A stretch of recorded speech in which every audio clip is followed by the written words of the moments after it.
നരസിംഹം 100-ൽ അധികം പ്രാവശ്യം കണ്ടവരുടെ കൂട്ടത്തിൽ ഞങ്ങളടക്കമുണ്ടവരുണ്ട് ഹേ എന്ന് പറഞ്ഞുകൊണ്ടാണ് ചിലി വരുന്നത്.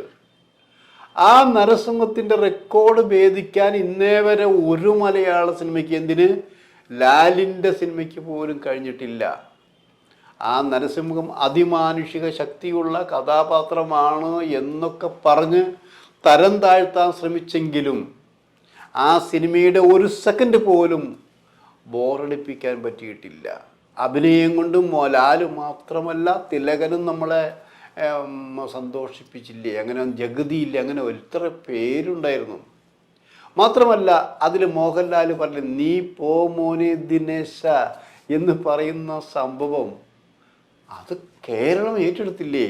തമാശക്കായാലും ഗൗരവത്തിലായാലും പറയും നീ പോടാ ഗൗരവത്തിൽ, നീ പോടാ ദിനേശ എന്നൊക്കെ പറഞ്ഞില്ലേ. അങ്ങനെ അത്രയും ലൈവായിട്ട് ജീവനോടെയുള്ള കാര്യങ്ങൾ രസകരമായിട്ട് ഒരു സിനിമയ്ക്ക് കിട്ടിയിട്ടില്ല. അതൊരു പക്കാ കച്ചവട സിനിമയാണത്.